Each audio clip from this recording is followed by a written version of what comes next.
ಅತ್ಯಂತ ಮೃದುವಾದ coconut dosa ready ಆಗ್ತಾ ಉಂಟು, ನೋಡ್ತಾ ಇರಬಹುದು. ಈ ರೀತಿ ದೋಸೆ ಬರಬೇಕಾದ್ರೆ ನಾನು ಈ ವಿಡಿಯೋದಲ್ಲಿ 3 ಸ್ಟೆಪ್ ಅನ್ನು ಹೇಳಿದ್ದೇನೆ. ಅದು ಏನಂತ ನೀವು ಫುಲ್ ವಿಡಿಯೋ ನೋಡಿದ್ರೆ ಗೊತ್ತಾಗ್ತದೆ. ಆ ಸ್ಟೆಪ್ ಅನ್ನು ನೀವು ಫಾಲೋ ಮಾಡಿದ್ರೆ ಉಂಟಲ್ಲ, ಇದೇ ರೀತಿ ತೂತಾದ ಸಾಫ್ಟ್ ಆದ ಅತ್ಯಂತ ಮೃದುವಾದ ಕೋಕೋನಟ್ ದೋಸೆ ರೆಡಿ ಆಗ್ತದೆ. ಸ್ಟೆಪ್ ಫಾಲೋ ಮಾಡಿಲ್ಲ ಅಂದರೆ ದೋಸೆ ಗಟ್ಟಿ ಆಗ್ತದೆ. ಈ ಅತ್ಯಂತ ಮೃದುವಾದ ಕೋಕೋನಟ್ ದೋಸೆಗೆ ಉಂಟಲ್ಲ, ಯಾವುದೇ ಚಟ್ನಿ ಬೇಕಂತಿಲ್ಲ.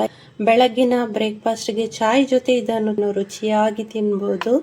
ಅಷ್ಟು ಟೇಸ್ಟಿಯಾಗಿರ್ತದೆ ಫ್ರೆಂಡ್ಸ್. ಒಂದು ಸಲ ನಿಮ್ಮ ಮನೆಯಲ್ಲಿ ಇದನ್ನು ಟ್ರೈ ಮಾಡಿ ನೋಡಿ. ಬನ್ನಿ ಈ ದೋಸೆಯನ್ನು ಹೇಗೆ ಮಾಡಿದೆ ಅಂತ ಒಂದು ಸಲ ನೋಡ್ಕೊಂಡು ಬರುವ. ಹತ್ತಿಯಂತೆ ಮೆದುವಾದ ದೋಸೆ ಅಥವಾ ಸ್ಪಾಂಜ್ ದೋಸೆ ಮಾಡಲು ಸ್ಪಾಂಜ್ ದೋಸೆ ಅಂತಲೂ ಇದಕ್ಕೆ ಕರೀತಾರೆ. ನಾನು ಈ ಲೋಟದಲ್ಲಿ 2 ಲೋಟ ಆಗುವಷ್ಟು ನಾರ್ಮಲ್ ರೈಸ್, ಅಂದರೆ ನಾವು ಊಟ ಮಾಡುವ ರೈಸ್ ತಗೊಂಡಿದ್ದೀನಿ.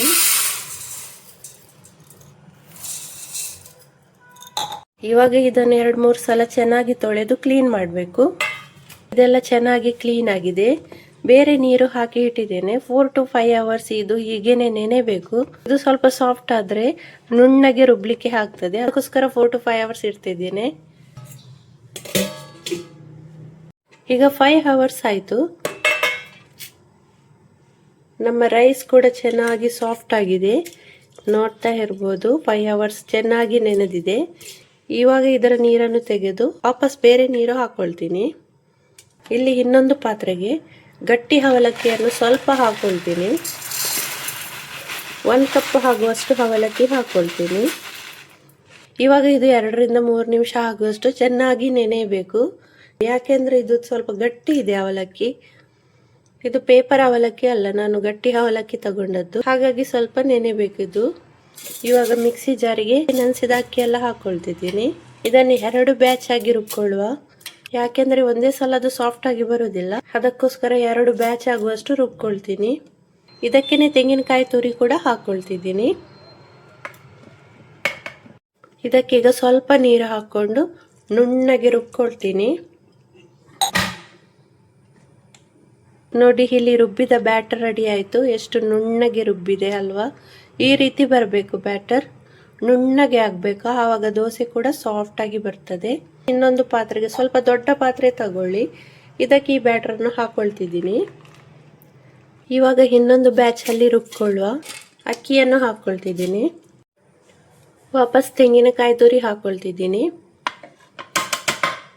ಹಾಗೂ ನೆನೆಸಿದ ಅವಲಕ್ಕಿ, ನೋಡಿ ಗಟ್ಟಿ ಅವಲಕ್ಕಿ ಇವಾಗ ಎಷ್ಟು ಸಾಫ್ಟ್ ಆಗಿದೆ ಅಂತ. ಇದನ್ನು ಹಾಕೊಳ್ತಿದ್ದೀನಿ. ಇಲ್ಲಿ ನೀವು ಅವಲಕ್ಕಿ ಬದಲಿಗೆ ವೈಟ್ ರೈಸ್ ಇಲ್ಲ ಬಾಯ್ಲ್ಡ್ ರೈಸ್ ಯಾವುದು ಹಾಕೊಳ್ಬಹುದು. ಇಲ್ಲಿ ವೈಟ್ ರೈಸ್ ಹಾಕೊಂಡ್ರೆ ದೋಸೆ ಕಲರ್ ವೈಟ್ ಆಗಿ ಬರ್ತದೆ. ಬ್ರೌನ್ ರೈಸ್ ತಗೊಳ್ಳೋದಾದ್ರೆ ಅದು ಸ್ವಲ್ಪ ಬ್ರೌನ್ ಕಲರ್ ಬರ್ತದೆ. ಯಾವ ರೈಸ್ ಆದ್ರೂ ಕಲರಲ್ಲಿ ಏನಿಲ್ಲ, ಆದ್ರೆ ನೀವು ವಿಡಿಯೋಗೆ ತೋರಿಸೋದಾದ್ರೆ ಸ್ವಲ್ಪ ಕಲರ್ಫುಲ್ ಬೇಕಂತ ಅನಿಸಿದ್ರೆ ವೈಟ್ ರೈಸೇ ಹಾಕೊಳ್ಳಿ. ಇಲ್ಲಿ ಕಲರಲ್ಲಿ ಅಂತ ಇಲ್ಲ, ಟೇಸ್ಟ್ ಮಾತ್ರ ಸೇಮೇ ಬರ್ತದೆ. ಈಗ ಇದಕ್ಕೆ ಸ್ವಲ್ಪ ನೀರು ಹಾಕೊಂಡು ವಾಪಸ್ ರುಬ್ಕೊಳ್ತೀನಿ. ಇವಾಗ ಇನ್ನೊಂದು ಬ್ಯಾಚ್ ಅದು ದೋಸೆ ಬ್ಯಾಟರ್ ರೆಡಿ ಆಯ್ತು. ಇದನ್ನು ಕೂಡ ಪಾತ್ರೆಗೆ ಹಾಕೊಳ್ತಿದ್ದೀನಿ. ಇದನ್ನು ಒಂದು ಸಲ 5 ನಿಮಿಷ ಆಗುವಷ್ಟು ಚೆನ್ನಾಗಿ ಮಿಕ್ಸ್ ಮಾಡ್ಕೊಳ್ಬೇಕು. ಇದನ್ನು 2 ಬ್ಯಾಚ್ ಅಲ್ಲಿ ರುಬ್ಬಿದೇವಲ್ಲ, ಹಾಗಾಗಿ ಇದೆಲ್ಲ ಒಟ್ಟಿಗೆ ಮಿಕ್ಸ್ ಆಗಬೇಕು. ಅದರಿಂದ 5 ನಿಮಿಷ ಆಗುವಷ್ಟು ಹೀಗೇನೆ ಚೆನ್ನಾಗಿ ಮಿಕ್ಸ್ ಮಾಡಬೇಕು. ಲಿಡ್ ಕ್ಲೋಸ್ ಮಾಡಿ ಇದನ್ನು 8 ಅವರ್ಸ್ ಆಗೋ ತನಕ ಹಾಗೇನೆ ಇಡಬೇಕು.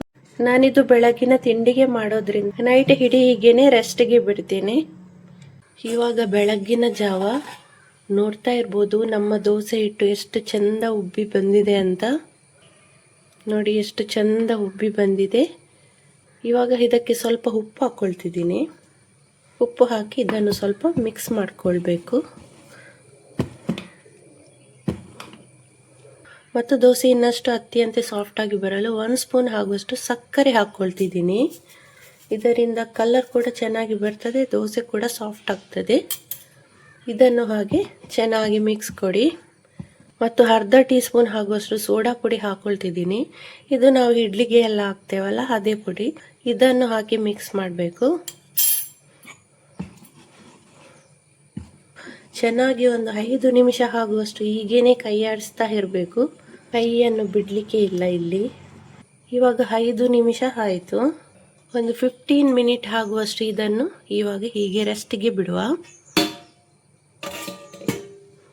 ಈಗ 15 ನಿಮಿಷ ಆಯಿತು. ಗ್ಯಾಸ್ ಹಚ್ಕೊಳ್ತಿದ್ದೀನಿ. ಇವಾಗ ನಮ್ಮ ನಾನ್ ಸ್ಟಿಕ್ ತವಾ ಇಡ್ತಾ ಇದ್ದೀನಿ.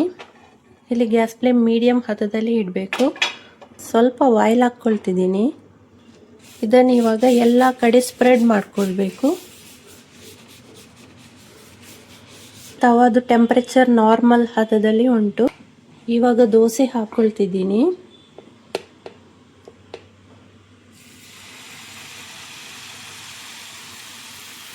ನಿಮಗೆ ಎಷ್ಟು ದೊಡ್ಡ ದೋಸೆ ಬೇಕು ಅಷ್ಟು ದೊಡ್ಡದಾಗಿ ಹಾಕ್ಕೊಳ್ಳಿ.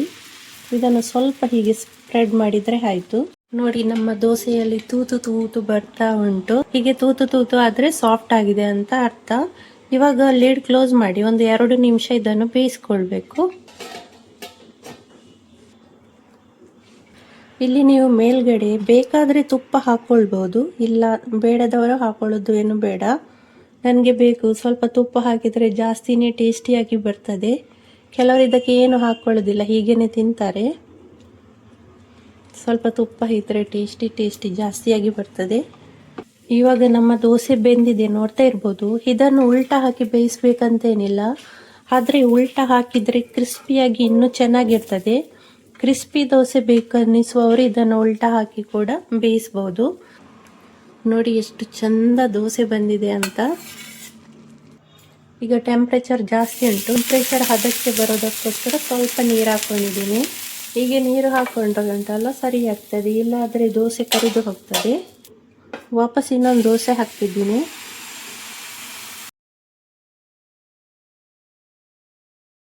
ನೋಡಿ, ದೋಸೆಯಲ್ಲಿ ತೂತು ತೂತಾಗಿ ಬರ್ತಾ ಉಂಟು. ಎಷ್ಟು ಚಂದ ಕಾಣ್ತಾ ಉಂಟಲ್ಲ. ಇದಕ್ಕೂ ಹಾಗೆ ಸ್ವಲ್ಪ ತುಪ್ಪ ಹಾಕ್ಕೊಳ್ತಿದ್ದೀನಿ.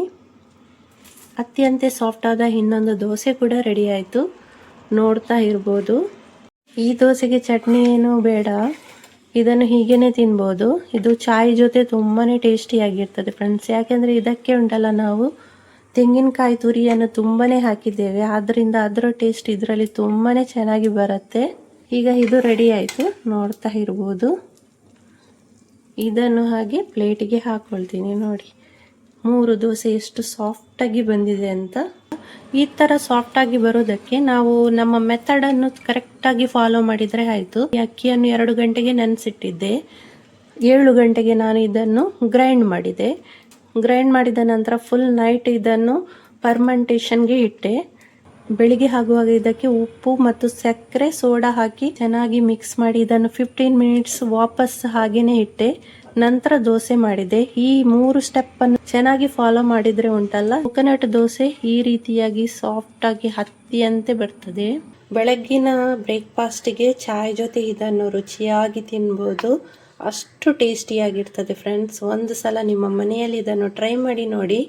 ಇವತ್ತಿನ ಅತ್ಯಂತ ಮೃದುವಾದ ಕೋಕೋನಟ್ ದೋಸೆ ನಿಮಗೆ ಇಷ್ಟ ಆದರೆ ಲೈಕ್, ಶೇರ್, ಕಮೆಂಟ್ ಮಾಡೋದನ್ನು ಖಂಡಿತ ಮರಿಬೇಡಿ.